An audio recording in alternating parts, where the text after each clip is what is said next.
सबसे पहला काम तो इस कॉलेज की जो बिल्डिंग थी उसको तैयार करने का था, क्योंकि एक बहुत अच्छा भवन यहाँ पे बन के तैयार हो चुका है करोड़ों रुपए की लागत से। और दूसरे चरण में हमने 8 करोड़ रुपए का टेंडर किया है जो आपका इंडोर स्टेडियम बना रहे हैं। और जैसा आपको बताया गया कि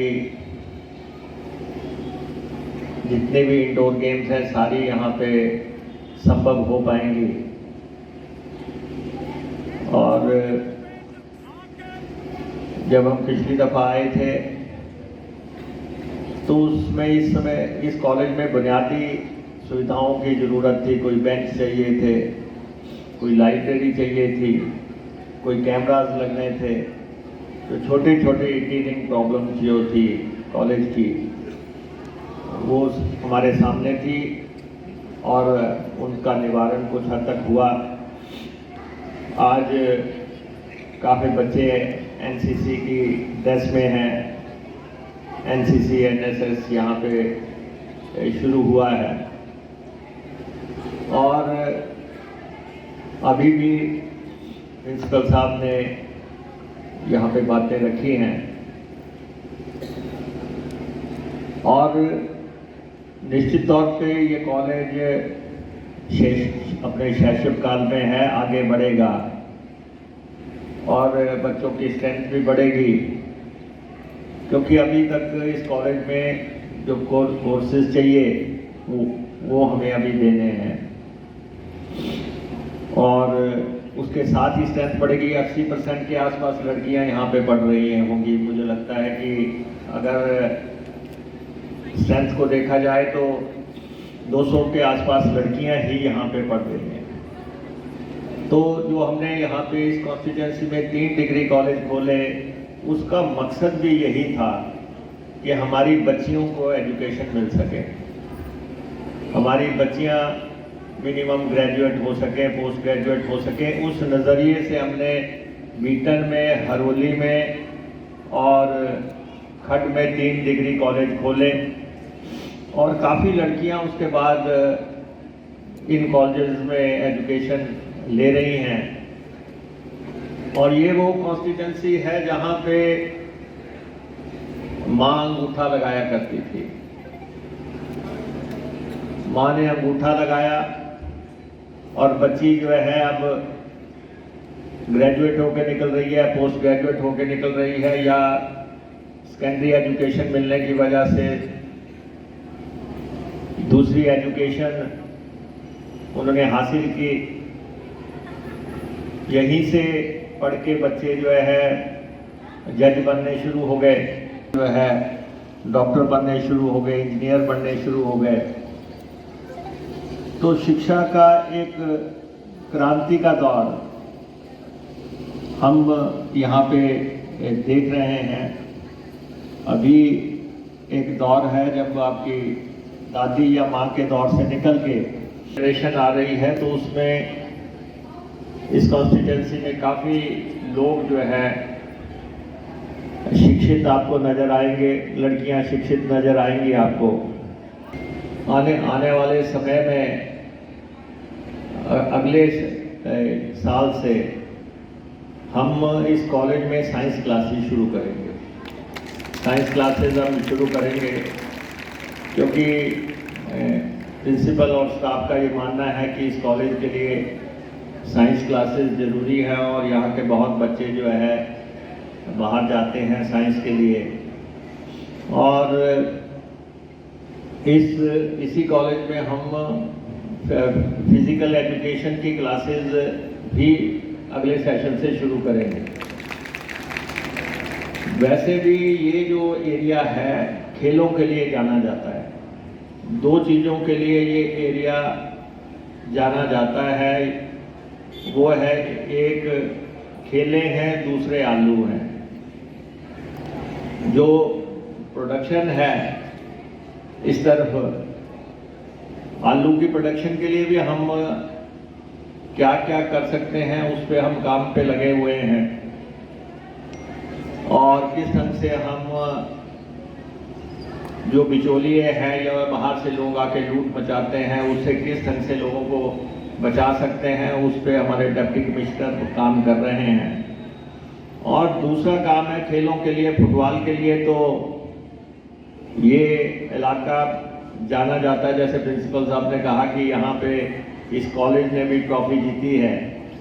वैसे भी हमारे पंकज दत्ता जी बैठे हैं यहाँ पे, और ये भी खेलों से निकले हुए हैं।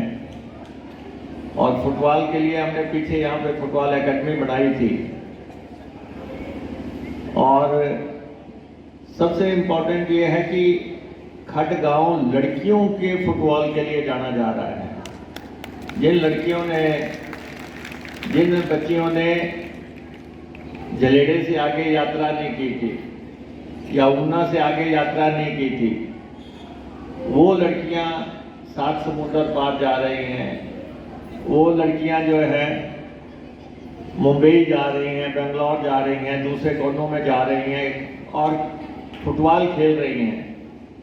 और फुटबॉल जगत में अगर हिमाचल प्रदेश में किसी का सही मायनों में स्थान बनता है तो वो इसी इलाके का बनता है, खट का बनता है। और बाकी आसपास के गांव की, हर गांव की टीम्स है, हर गांव की टीम्स है और एक से एक बढ़िया टीम है।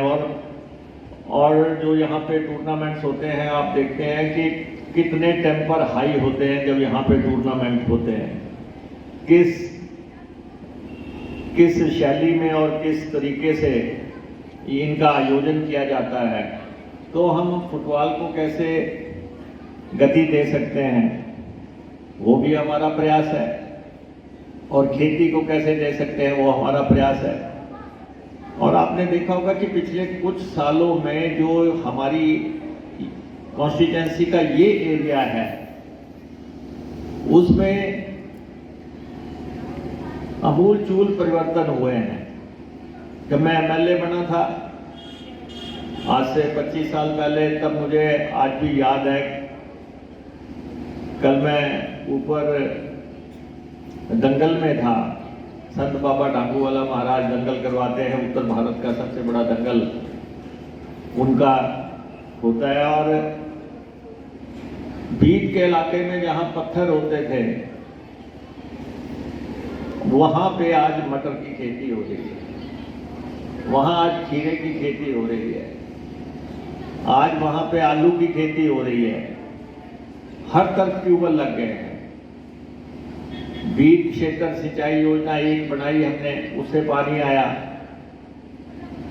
अभी इस सरकार को बनने के बाद एक मुश्त हमने 62 करोड़ रुपया दिया और वहां पे टैंक्स वगैरह बने हैं पानी पीने के लिए, और 15 ट्यूबवेल एक मुश्त लगे। और एक तीसरी बीट क्षेत्र सिंचाई योजना एक दूसरी आ रही है 74 करोड़ रुपए की, 74 करोड़ से। तो वो बीत नहीं रहा जिसमें लोग कहते थे हम अपनी लड़की नहीं देंगे कि वो तो पानी भरती मर जाएगी। वहां पानी की धारणा टूट गई कि यहां पानी निकाला नहीं जा सकता। हमारा एक ही गांव, अगर हीरा गांव को अगर आप छोटा सा गांव है उसको देख ले तो धुग्गे में भी ट्यूबवेल है, ढिलवा में भी ट्यूबवेल है, और उसके बाद हीरा में भी ट्यूबवेल है, बलियाल में भी ट्यूबवेल है, और उसके आसपास का बाड़ेयाल में भी ट्यूबवेल है, या फिर मकोड़गढ़ में भी ट्यूबवेल है। तो हर तरफ ट्यूबवेल आपको नजर आएंगे और ये कामयाब ट्यूबवेल निकले हैं। 1.5 सवा करोड़ रुपए का ट्यूबवेल लगा है। तो ना जाने कितने सैकड़ों ट्यूबवेल हमने लगा दिए हैं इस कॉन्स्टिट्यूंसी में। और अब तो हम दूसरे चरण का काम कर रहे हैं, जमीन में पानी डालने का। अभी हमने 12.5 करोड़ रुपए सिर्फ इस काम के लिए दिए हैं कि जो हमारे तालाब हैं उनमें पानी डाला जाए, ताकि जो पानी आप निकाल रहे हैं उसको डालने का जो जितने भी टोबे हैं, जितने भी तालाब हैं, उनको हम भर के रखें।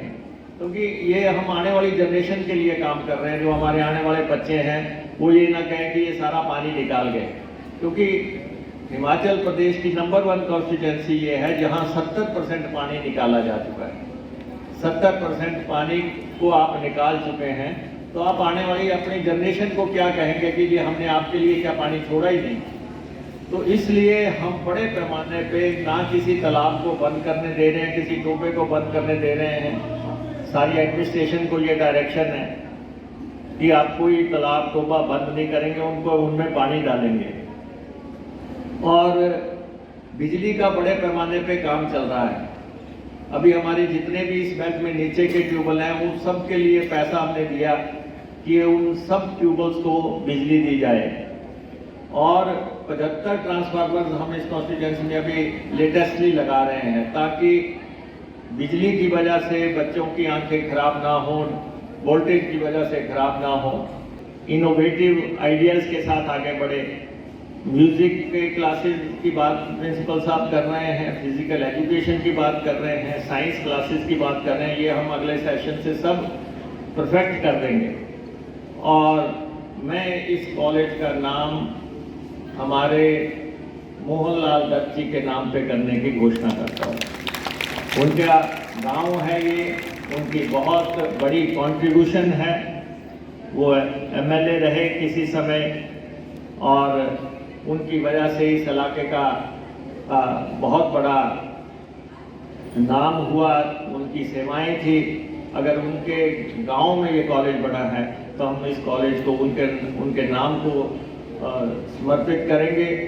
आपने देखा है कि हमने जब स्लो में जब हमने घालूवाल में हमने चौक बनाया था, तब लोग कहते थे पॉसिबल नहीं है ये चौक बनना, लेकिन आपके सामने बन के तैयार हुआ। और वहाँ पे मिलिट्री का टैंक हमने अब स्थापित किया और यहाँ बहुत सैनिक बैठे हैं। मेरा आपसे आग्रह है, सिर्फ चीज को मांग लेना ही तक ही सीमित मत रहो। उस टैंक तक को कैसे आपने संचालित करना है, किस ढंग से। चंडीगढ़ में टैंक लगता है तो आप उसको बड़ा अप्रिशिएट करते हैं। आपके घालूवाल में सेना का शौर्य का प्रतीक टैंक अगर स्थापित हुआ है, मैंने जहाज के लिए भी बोला है, रिक्वेस्ट की है, वो भी हम स्थापित करेंगे। लेकिन उसको देखना तो आपको है। यहाँ पे अशोक ठाकुर जी बैठे हैं, बाबा रुद्रानंद जी आश्रम से आप जुड़े हुए हैं। आपने और सबने मिलकर उसका नाम भी रखवाया, लेकिन आपने कभी जाके वहाँ पे झाड़ू नहीं मारा। और ये जरूरत है समय की, ये हम सबकी जरूरत है। अगर हम अपने नाम रखवाते हैं, ऐसे ही हमारा जो जलेड़े का चौक था, जलेड़े का चौक संभव ही नहीं था बनना, हमने बनाया। और वहाँ पे माननीय रुड़का सिंह जी के नाम पे या रमेश जी बैठे हैं, आपने उसका नामकरण कराया, लेकिन आप लोगों ने उसकी सफाई नहीं करवाई।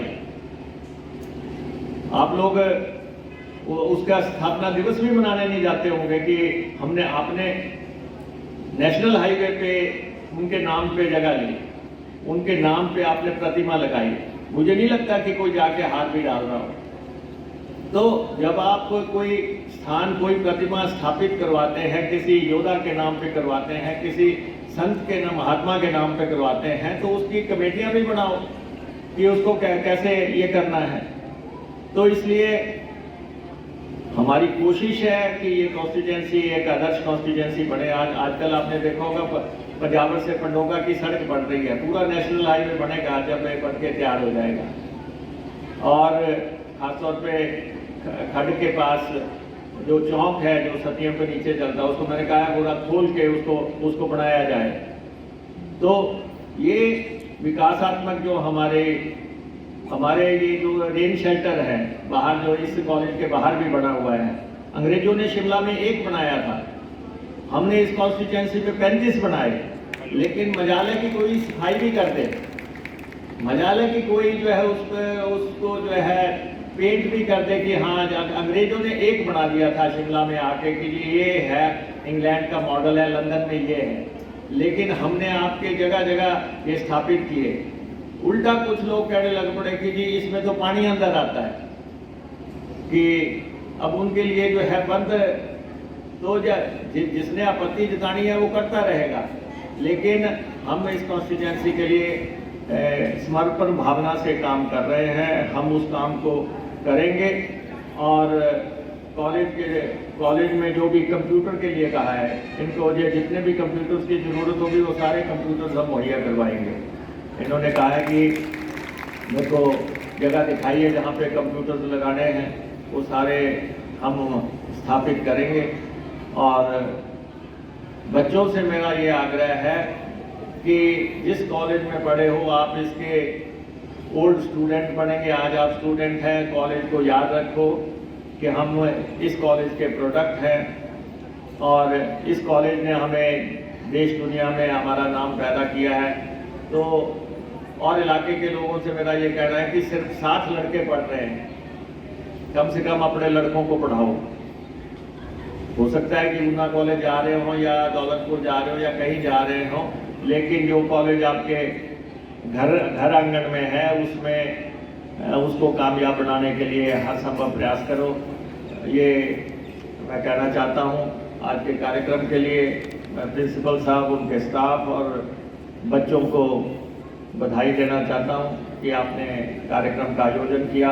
और इलाके के लोगों से मेरा आग्रह है कि अगली बार जब भी कॉलेज का एनुअल फंक्शन हो उसको उत्सव की तरह मनाओ और लोगों की शमूलियत इसमें तय करो। ज़रूरी नहीं है कि कॉलेज के बच्चे ही तय करेंगे, आसपास के लोग जो अच्छा कार्यक्रम करते हैं उनको भी उसमें शामिल करो ताकि बहुत रंगीन और एक दिलचस्प प्रोग्राम हम यहाँ पे हर साल कर सकें। आपका बहुत बहुत धन्यवाद। बहुत समय पहले लगभग 1928 में इस खड विलेज में स्कूल की स्थापना की और इसी स्कूल की स्थापना के साथ बहुत से खड गांव के लोगों ने अलग अलग डिफरेंट स्फीयर ऑफ लाइफ में जो भी उन्होंने अपना फील्ड चूज किया था उसमें बहुत अच्छा नाम कमाया और ना सिर्फ खड एरिया का बल्कि सारे रीजन का नाम रोशन किया। हमारा गवर्नमेंट कॉलेज खड हायर एजुकेशन की रिक्वायरमेंट को पूरा करने के लिए एक इसका आगे उदाहरण बना। दशकों से लोगों की डिमांड थी कि एक कॉलेज भी खड के आसपास के क्षेत्र में खोला जाए और इस डिमांड को जब हमारे आज के मुख्य अतिथि महोदय ने उस समय के मुख्यमंत्री श्री वीरभद्र सिंह जी के सामने बड़ी तत्परता से रखा तो 2016 मई 2016 में एक पब्लिक मीटिंग में उन्होंने खड गांव में कॉलेज खोलने की घोषणा की। 22 नवंबर 2016 को इसी स्थान पर एक भव्य समारोह जिसमें कि उस समय के मुख्यमंत्री श्री वीरभद्र सिंह जी मुख्य अतिथि थे और हमारे आज के अतिथि उस फंक्शन का एक बहुत शानदार हिस्सा थे। इसी कॉलेज भवन का शिलान्यास किया गया। ऊना गगरेट रोड की पर स्थित ये कॉलेज आज के समय में आर्ट्स और कॉमर्स के 2 विषयों में बच्चों को शिक्षा दे रहा है। कॉलेज के पहले प्रिंसिपल डॉक्टर अमरजीत के शर्मा जो आजकल डायरेक्टर हायर एजुकेशन हैं, उनके दिशा निर्देश में ये कॉलेज प्रारंभ हुआ। उस समय लगभग 100 बच्चों के साथ हमारा कॉलेज शुरू हुआ। एट प्रेजेंट लगभग 275 बच्चे दोनों फील्ड्स में हमारे यहाँ पर शिक्षा ग्रहण कर रहे हैं। इस कॉलेज में को चलाने के लिए हमारा विजन था एम्पावरमेंट थ्रू नॉलेज, कि ज्ञान के माध्यम से शक्तिवर्धन होना चाहिए और इसके लिए हमने अपना मिशन बनाया to provide quality education which enhances the ability of student to learn throughout the life, कि बच्चों को ऐसी शिक्षा प्रोवाइड की जाए जो कि बच्चों को पूरी जिंदगी उनका साथ दे पाए। आरंभ में हमारा college Pandit Mohanlal Datt government senior secondary school Khad के एक परिसर से शुरू हुआ, जिसमें हमारे पास कुछ क्लासरूम, एक एडमिनिस्ट्रेटिव छोटा सा ब्लॉक, एक स्टाफ रूम था। ये टेम्परेरी अरेंजमेंट लगभग 7 साल तक चला। 7 साल के बाद उस समय के मुख्यमंत्री ने 19 नवंबर 2021 को वर्चुअल माध्यम से इस कॉलेज का उद्घाटन किया, परंतु किन्हीं तकनीकी कारणों से कॉलेज कॉलेज एडमिनिस्ट्रेशन को बिल्डिंग जो है वो नहीं मिल पाई। 2022 में जब सरकार बनी तो हमारे आज के मुख्यमंत्री, आज के हमारे मुख्य अतिथि महोदय ने अपने पहली पब्लिक मीटिंग में, जो कि लगभग 8 या 10 दिसंबर 2022 को हुई थी, उसमें उन्होंने अनाउंस कर दिया कि अगले साल कॉलेज अपने कैंपस में शिफ्ट होना चाहिए। सारी सरकारी मशीनरी, जितनी भी इसमें तकनीकी कमियां थी, उन कमियों को दूर करने में लग गई और उनके विज़न के अनुसार और उनके निर्देशानुसार 1 जनवरी 2023 को हमने अपने कॉलेज के कैंपस में इसको हमने अपनाया।